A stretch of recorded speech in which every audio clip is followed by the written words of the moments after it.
You're gonna have people down here super high. You're gonna have people. I guarantee there's people down here. There's Molly. There's heroin down here right now. I guarantee it. There's Molly cocaine. too. Yeah, Molly, cocaine. What is it? What is Molly? Ecstasy, yeah. crystalline ecstasy. I'm sure there's all kinds of that shit going on. People on shrooms out here. You said it's a powder keg because you don't only have angry people, you have a lot of drugs and alcohol. Like I can look around and see people. I see people carrying around Black and Milds right now. With marijuana. I can see Yeah. Oh, I could smell it up there, dude. There's people smoking joints, man. Hit the street down here with the air funnels down. Yeah. It's ridiculous. Yeah, this is a dead show gone wrong. As a person from here, I'm only 27 years old. You know, I have kids and family at home and everything. But like with this group, a lot of these people I went to school with, and I know how they act. Yeah. There's a lot of. Hey, would y'all mind telling everybody in Pennsylvania your names? I'm Chris Carpenter, by the way. I'm Matt. Matt. I'll give first name. I'm Josh. Josh, pleasure. Thanks for talking, guys. I really appreciate that. Like open debate, you know. We don't need to I'm just sharing what I'm seeing. I'm not gonna scream at you. No, man. Look, it's become about the Odyssey for me. I've been on this campaign since New Hampshire twice. I got 15 states and 15,000 miles, man. I was in the RNC in Cleveland. Give a background because Ashville it used to be. You're helping me a ton, believe me. You are. Up until about 2005, it was super conservative here. Very, very, very churchy. You know, that kind of attitude. And then it was Listen to the bells. 10 years, it just kind of like, it turned around really quick. And instead of it being like a peaceful shift, it was really fast because of the college and the youth and the Democrats and the rich people moving here from the different states. And it just became like this thing. So now all you hear all day is people complaining about this in Asheville, people complaining about that. You know, these dumb rednecks doing this. And, wow. And it's a place where you see the racial stuff on TV. You see people talking about African Americans negatively and using the N-word. It's stuff that we see every day because around here it's still considered like, you know, it's normal. To hear a redneck person refer negatively to a black person or a Mexican person or a Jewish person or a Middle Eastern person. Yeah. Instead of just saying, hey, you know, whatever. That's a person, like. It's not the East Coast, folks. Is what he's enunciating in a Southerner's words is that we're not home. We're not back east, where people are far more guarded in their expressions. It's kind of like, I'm trying to think of a good term. It's kind of like Deliverance meets any fraternity movie you've ever seen. That's not, ain't that far off, really, but. There's culture, though, here, folks. There's great buildings. There's great architecture. Beautiful. Listen to the bells. They've been going off for 10 minutes now. Oh, the town is beautiful. It's you know? Asheville, like, get rid of all the people and like fly come out of those two towers. It's natural rest. It's a beautiful place. Beautiful. The mountains are beautiful. We're getting ready to have fall. Everybody from the north probably. I know a lot of people from the north come. Sure. The leaves. It's beautiful. Well, they come from Jonesboro and Johnson City too. They come west. They come from west. You can go all the way to Tennessee, West Virginia. Yeah. It's a nice little central meeting spot in the center of the mountains, right? There's a NASCAR race here, I'm sure. There's one in Charlotte. Charlotte. There's one in Bristol. Bristol. Okay. Here, but it's now like an outdoor recreation area. Okay. Our biggest sporting event around here is the college team. Yeah. And then whatever shows for maybe. Okay. Okay. Well, hey guys, thanks for rapping, man. I'm heading back to PA. Be careful. Yeah, you too, guys. Take it easy. Great town. Well, that's them. That's a signal jammer over there. We're going to take a picture of that van while we're on our way out. Right, and I suspected as much. We were unable to live stream. And he said the same thing. Now they're signal jamming is what they're doing. Because they don't want everybody to really see the size of the Trump crowds. This guy's been walking around saying, hey, buddy, how you doing? The rudest stuff.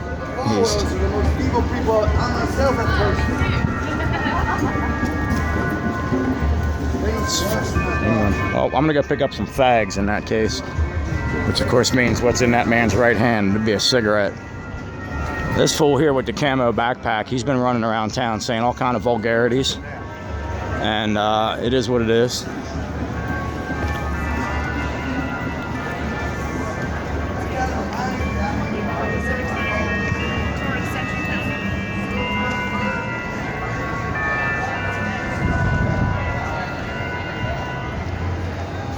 As I said earlier, folks, there's been a strong third-party presence here in Asheville, and this is not the first Green Party supporter I've run into. I ran into a woman who was passing out Green Party literature earlier as well. So it's there. You know, they pulled 2% with Nader. Majority. Yeah. I don't want you to think that. You couldn't be more environmentalist than this. If you want to find the earth, just look right there. You know, I grow all my vegetables, and that's the way it needs to be. And when Nader pulled, 2.7% in 2000, they flipped out. They did, but you know what they didn't flip out on? Torpedoed. They didn't flip out on all the Democrats who voted for Bush. Oh my God, no. And everyone asked me.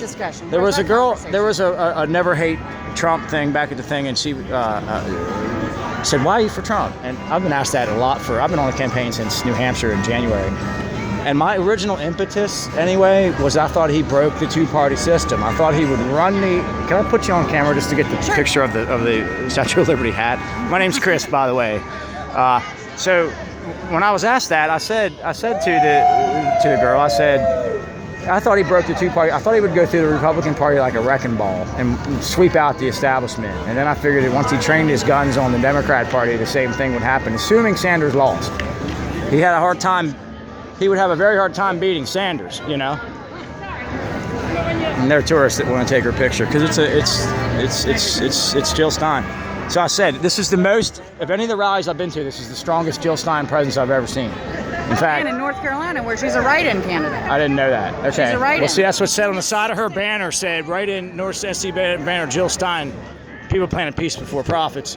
There's six. There's only 6 states she's not the same on the banner, ballot. right? Which is only 6. Better than the last election, or the same, or was that 40s is better? I think we were in the 30s last time. Yes. Yeah. Much better this time. And libertarians too only have been on all 50 states, like I think 4 times in their existence. It's too hard. It's ridiculously too hard. It should be like in Europe.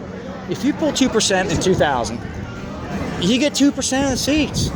Okay, and then you can set parameters that says, okay, say the Green Party got 2%. You ought to be able to springboard off that because now you're there. Now you got a voice. Now you got some funds, whatever. You can do a little campaigning, and maybe then you raise if people say 2% is too low, say 2% to get in and make them maintain 4 or 5 threshold to stay there, whatever. But it's wrong to say 5% of the people voted for Gary Johnson or 5% of people voted for all these independent parties together. It's probably what it's going to be, maybe higher. Well, what happened to their voice? Why in Europe they have few seats? That's right. And that's kind of it's convoluted. I'm not a diehard Republican. I mean, obviously you know who I'm voting for, but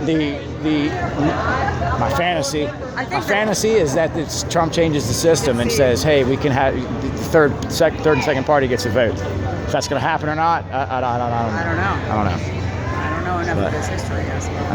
Me neither. I'm driving back to Pennsylvania. Thanks for chatting. Absolutely. Take it easy. Yeah, I love the costume. So I say there's a Green Party presence here, and there was a woman handing out literature, and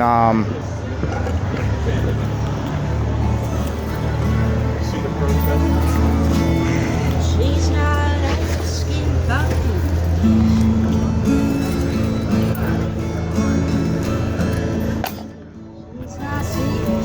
thank you.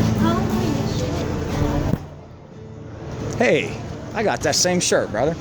I was there. You were there? Yeah, were you? Yeah. You're on film. All right, I was Okay, hey, Chris Carpenter. What's up, Chris? How's it going, man? Can you tell me your first name? Craig. Craig, okay. How'd you like Cleveland? How'd you do? How was business? Oh, excellent city. Excellent. Trump money was the best money since, better than Obama. He has sprung up so much free enterprise around this campaign. People like you are paying off mortgages, That's right. retiring, putting kids in college. All that. Yup.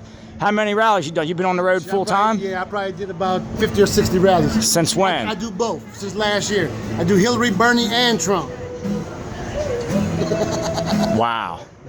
All right, so this fellow Craig here, he's basically on the road full time. Check it out. And of course, I saw the RNC Cleveland logo. Y'all have seen me wearing that button, and of course, there's your RNC 216 Okay, Secret Service right. hat with That's the right, that's right. established 1776. That's it. And there's your RNC and Clee Twitter Ohio button. That's right.